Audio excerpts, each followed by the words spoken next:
So hey guys, welcome back to my channel. और आज का हमारा ये जो वीडियो काफ़ी इंपॉर्टेंट होने वाला है, क्योंकि हम यहाँ बात करने वाले हैं ऐसे टॉप 30 यानी टॉप 30 जीके की जो पेपर में पूछे जाते हैं और पेपर में पूछे भी गए हैं। तो ऐसे हम 30 प्रश्न आज देखने वाले हैं जनरल नॉलेज के, जो पेपर में पूछे गए हैं। सो वीडियो के अंत तक बने रहे ताकि इनके आंसर आपको पता हो, तो पेपर में आप आसानी से इन्हें लिख सके। सो अगर आप चैनल पर नए हो तो इसे सब्सक्राइब करना ना भूले और बेल आइकन दबा दे, ताकि जब कभी भी मैं ऐसे जानकारी वाले वीडियोस लाऊं तो आपको नोटिफिकेशन में मिल जाए। सो आज का शुरू करते हैं। सो हमारा पहला प्रश्न है, सर्व शिक्षा अभियान किस वर्ष शुरू किया गया था? सर्व शिक्षा अभियान किस वर्ष शुरू किया गया था? इंपॉर्टेंट प्रश्न है, ये पेपर में आ चुका है, एसएससी के पेपर में ये प्रश्न पूछा जा चुका है। तो इसका जो राइट आंसर है वो हो जाएगा 2001 में सर्व शिक्षा अभियान 2001 में शुरू किया गया था। 2001 में, याद में रखे 2001। अगला सवाल है, अलकनंदा नदी भारत में भागीरथी नदी से कहाँ मिलती है? अलकनंदा नदी जो है भारत में भागीरथी नदी से कहाँ मिलती है? सो इसका जो सही जवाब हो जाएगा वो है डी, देवप्रयाग। देवप्रयाग में जब अलकनंदा नदी और भागीरथी नदी मिलती है तो फिर वहाँ वो गंगा नदी बन जाती है, यानी दोनों के संगम से गंगा नदी बनती है। तो इसका जो राइट आंसर हो जाएगा वो है देवप्रयाग। देवप्रयाग में अलकनंदा नदी और भागीरथी नदी मिलती है। इंपॉर्टेंट प्रश्न है, ये आरआरबी में आ चुका है। सो याद में रखे, अलकनंदा नदी भारत में भागीरथी नदी से देवप्रयाग में मिलती है। अगला सवाल है, मौर्य वंश का प्रथम शासक कौन था? इंपॉर्टेंट प्रश्न है, यह आरआरबी के पेपर में आ चुका है। सो मौर्य राजवंश का प्रथम शासक कौन था? सो इसका सही जवाब हो जाएगा बी, चंद्रगुप्त। चंद्रगुप्त मौर्य जो था वो मौर्य राजवंश का प्रथम शासक था। चंद्रगुप्त मौर्य राजवंश का प्रथम शासक था। अगला सवाल है, भारत में प्रसिद्ध गोल गुंबद कहाँ स्थित है? सो इसका जो राइट आंसर हो जाएगा वो है डी, बीजापुर। बीजापुर में भारत में जो प्रसिद्ध गोल गुंबद है वो बीजापुर में स्थित है। याद में रखे, बीजापुर में स्थित है। अगला सवाल है, किसे प्रसिद्ध रूप में मैसूर का बाघ कहा जाता है? किसे प्रसिद्ध रूप में मैसूर का बाघ कहकर बोला जाता है? सो इसका जो सही जवाब है वो है सी, टीपू सुल्तान। टीपू सुल्तान को मैसूर का बाघ भी कहा जाता है। सो याद में रखे, टीपू सुल्तान। अगला सवाल है,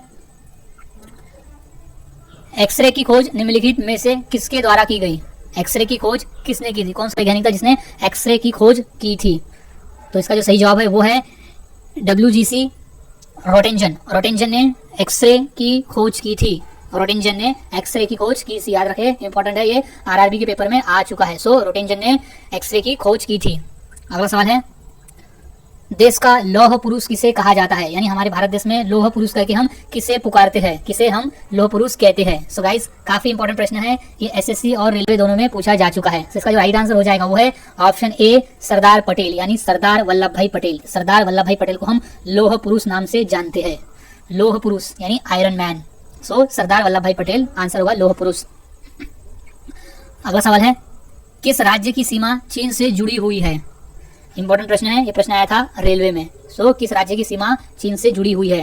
सो इसका जो सही जवाब हो जाएगा वो है अरुणाचल प्रदेश का जो बॉर्डर है, उसकी जो सीमा है वो चीन से जुड़ी हुई है। अरुणाचल प्रदेश की जो सीमा है वो चीन से जुड़ी हुई है। सो गाइस, इसे याद में रखना है, चीन से जुड़ी हुई है अरुणाचल प्रदेश की सीमा।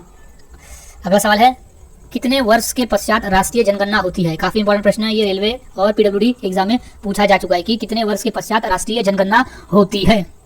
सो इसका जो राइट आंसर है वो है 10 वर्ष। 10 वर्ष के पश्चात, यानी हर 10 वर्ष में, अभी अगर हुआ है तो इसके 10 वर्ष बाद दूसरी जनगणना होगी, यानी 10 वर्ष का अंतराल होता है जनगणना में। अगला सवाल है, काजीरंगा राष्ट्रीय पार्क कहाँ है? काजीरंगा नेशनल पार्क कहाँ है? इंपॉर्टेंट प्रश्न है, ये रेलवे के पेपर में आ चुका है कि काजीरंगा नेशनल पार्क कहाँ है। सो इसका जो सही जवाब है वो है असम राज्य में काजीरंगा नेशनल पार्क है। असम राज्य में काजीरंगा नेशनल पार्क है। सो याद रखें, काजीरंगा नेशनल पार्क जो है वो है असम में काजीरंगा नेशनल पार्क है। अगला सवाल, गायत्री मंत्र किस पुस्तक से लिया गया है? गायत्री मंत्र किस पुस्तक से लिया गया है? सो इसका सही जवाब है ऋग्वेद से गायत्री मंत्र लिया गया है। याद रखें, ऋग्वेद। अगला सवाल है, राष्ट्रीय विज्ञान दिवस किस दिन मनाया जाता है? राष्ट्रीय विज्ञान दिवस किस दिन मनाया जाता है? इंपॉर्टेंट प्रश्न है, ये प्रश्न आया था रेलवे में। सो राष्ट्रीय विज्ञान दिवस मनाया जाता है 28 फरवरी को राष्ट्रीय विज्ञान दिवस मनाया जाता है। 28 फरवरी को। याद में रखें, 28 फरवरी यानी फरवरी। अगला सवाल है 5 सितंबर किस रूप में मनाया जाता है? 5 सितंबर किस रूप में मनाया जाता है? सो इसका जो राइट आंसर हो जाएगा वो है डी शिक्षक दिवस। शिक्षक दिवस, शिक्षक दिवस के रूप में मनाया जाता है 5 सितंबर का दिन। सो याद रखें शिक्षक दिवस। अगला सवाल है मोहनजोदड़ो कहाँ स्थित है? मोहनजोदड़ो कहाँ स्थित है? इंपॉर्टेंट क्वेश्चन है, क्वेश्चन पूछा गया था एसएससी में। सो इसका जो आंसर हो जाएगा वो है सिंध। मोहनजोदड़ो सिंध में स्थित है। सिंध जो कि अभी पाकिस्तान में है। अगला सवाल है जय हिंद का नारा किसने दिया?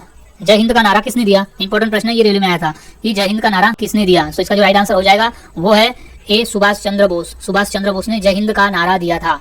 सो right answer is Subhash Chandra Bose. अगला सवाल है भारत का प्राचीन भाषा कौन सी है? भारत की जो प्राचीन भाषा है वो कौन सी है?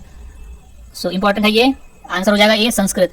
संस्कृत भाषा जो है वो भारत की सबसे प्राचीन भाषा है। संस्कृत भाषा भारत की सबसे प्राचीन भाषा है। याद रखें, इंपॉर्टेंट है, ये क्वेश्चन पूछा जा सकता है। सो संस्कृत भाषा जो है वो भारत की प्राचीन भाषा है। अगला सवाल देश के एकमात्र किस राज्य की राज्य भाषा अंग्रेजी है? यानी हमारे देश भारत में वो कौन सा राज्य है जिसकी राजभाषा अंग्रेजी है, यानी वहाँ अंग्रेजी ज्यादा बोला जाता है? जिसका जो सही जवाब है वो है ए नागालैंड। नागालैंड एक ऐसा राज्य है जिसकी जो राजभाषा है वो अंग्रेजी है। सो नागालैंड। अगला सवाल है सबसे अधिक डाकघर किस देश में है? सबसे अधिक डाकघर किस देश में है? तो इसका जो राइट आंसर है वो है ए भारत। सबसे ज्यादा डाकघर भारत में है, याद में रखिए भारत। अगला सवाल इंदिरा गांधी राष्ट्रीय मानव संग्रहालय कहाँ है? इंदिरा गांधी राष्ट्रीय मानव संग्रहालय कहाँ है? इसका जो राइट आंसर है वो है ए भोपाल में है। इंपॉर्टेंट क्वेश्चन है, ये आया था रेलवे में। सो इंदिरा गांधी राष्ट्रीय मानव संग्रहालय स्थित है भोपाल में। इंदिरा गांधी राष्ट्रीय मानव संग्रहालय स्थित है भोपाल में। तो याद रखिए भोपाल। अगला सवाल है ग्रांड ट्रंक रोड किसने बनवाई? ग्रांड ट्रंक रोड किसने बनवाई? सो इसका राइट आंसर है डी शेरशाह ने ग्रांड ट्रंक रोड बनवाई थी। इंपॉर्टेंट क्वेश्चन है ये रेलवे के लिए। अगला सवाल है नालंदा विश्वविद्यालय का संस्थापक कौन था? जो नालंदा विश्वविद्यालय था उसका संस्थापक कौन था? इंपॉर्टेंट प्रश्न है, ये प्रश्न आया था रेलवे में। सो याद में रखें। तो इसका जो सही आंसर है वो है कुमार गुप्त नालंदा विश्वविद्यालय का संस्थापक था। कुमार गुप्त याद रखें, कुमार गुप्त। अगला सवाल है सबसे पुराना वेद कौन सा है? सबसे पुराना वेद कौन सा है? इंपॉर्टेंट प्रश्न है, ये प्रश्न आ चुका है पीडब्ल्यूडी में। सो याद रखें कि सबसे पुराना वेद कौन सा है? तो इसका सही आंसर है बी ऋग्वेद। ऋग्वेद जो है वो सबसे पुराना वेद है। ऋग्वेद सबसे पुराना वेद है, ऋग्वेद। अगला सवाल महान सम्राट अशोक किस वंश के थे? इंपॉर्टेंट प्रश्न है कि महान सम्राट अशोक किस वंश के थे? इंपॉर्टेंट प्रश्न है, ये रेलवे में पूछा जा चुका है 2 से 3 बार। सो याद में रखें कि महान सम्राट अशोक किस वंश के संस्थापक थे? तो इसका सही जवाब है बी मौर्य वंश के संस्थापक थे वो। मौर्य वंश के थे। सम्राट अशोक जो थे वो मौर्य वंश के थे। तो याद में रखें मौर्य। अगला सवाल स्पेसएक्स के संस्थापक कौन है? स्पेसएक्स के संस्थापक कौन है? सो इसका जो राइट आंसर है वो है एलोन मस्क। एलोन मस्क जो है वो स्पेसएक्स के संस्थापक है, यानी फाउंडर है एलोन मस्क। अगला सवाल है दिल्ली किस नदी के किनारे बसी हुई है? दिल्ली किस नदी के किनारे बसी हुई है? इंपॉर्टेंट प्रश्न है ये रेलवे के लिए कि दिल्ली किस नदी के किनारे बसी हुई है? तो इसका जो राइट आंसर है वो है बी यमुना नदी। दिल्ली यमुना नदी के किनारे बसी हुई है। याद में रखें यमुना नदी दिल्ली यमुना नदी के किनारे बसी हुई है। अगला सवाल है औरंगजेब का मकबरा कहाँ पर है? औरंगजेब का मकबरा कहाँ पर है? सो इसका जो सही जवाब है वो है सी औरंगाबाद में। औरंगजेब का मकबरा है औरंगाबाद में। इंपॉर्टेंट प्रश्न है, ये रेलवे में पूछा जा चुका है। सो याद में रखें कि औरंगाबाद में औरंगजेब, याद में रखना है कि औरंगजेब तो औरंगाबाद। सो औरंगजेब का मकबरा है औरंगाबाद में। अगला सवाल है भारत का प्रथम मुगल शासक कौन था? इंपॉर्टेंट प्रश्न है ये एसएससी और रेलवे दोनों के लिए, दोनों में पूछा जा चुका है कि भारत का प्रथम मुगल शासक कौन था। सो इसका जो सही जवाब है वो है ए बाबर जो था वो प्रथम मुगल शासक था। मुगल शासक यानी मुस्लिम शासक जो था सबसे पहले वो बाबर था। बाबर सबसे पहले भारत पर आक्रमण किया था, वही मुस्लिम शासक था। सो याद में रखिए बाबर। अगला सवाल है हुमायूं नामा की रचना किसने की थी? हुमायूं नामा की रचना किसने की थी? तो इसका सही जवाब है गुलबदन बेगम जो थी उसने हुमायूं नामा की रचना की थी। इंपॉर्टेंट प्रश्न है रेलवे के लिए। सो याद में रखें कि हुमायूं नामा की रचना की थी गुलबदन बेगम। अगला सवाल है विद्युत बल्ब का फिलामेंट किसका बना होता है? विद्युत बल्ब का फिलामेंट किसका बना होता है? इंपॉर्टेंट प्रश्न है, ये प्रश्न आ चुका है रेलवे में। सो सवाल है कि विद्युत बल्ब का फिलामेंट किससे बना होता है? तो सही आंसर है टंगस्टन। टंगस्टन से बना होता है, क्योंकि टंगस्टन से इसलिए बना होता है क्योंकि जो टंगस्टन का मेल्टिंग पॉइंट है वो सभी मेटल में सबसे हाई है। सो टंगस्टन कैसे बना होता है? क्योंकि ये इसका जो मेल्टिंग पॉइंट है वो हाई है, सो इसलिए इसको फिलामेंट में यूज किया जाता है। सो विद्युत बल्ब का जो फिलामेंट है वो बना होता है टंगस्टन से। अगला सवाल है विद्युत मात्रा की इकाई क्या है? यानी विद्युत को हम किस यूनिट में मापते हैं? सो विद्युत मात्रा की इकाई क्या है? सो इसका जो सही जवाब है वो है C, ampere. Ampere, ampere. So विद्युत मात्रा की जो इकाई है वो है एम्पियर। सो याद में रखें एम्पियर, एम्पियर।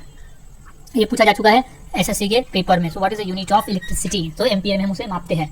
सो गाइस आज की इस वीडियो में हमने ऐसे टॉप 30 वाक्य देखे जो काफी इंपॉर्टेंट है पेपर के माध्यम से। तो ये सभी क्वेश्चन को याद में रखें, उनके आंसर को याद में रखें, ताकि अगर पेपर में पूछे जाए तो इसका सही आंसर दे सके।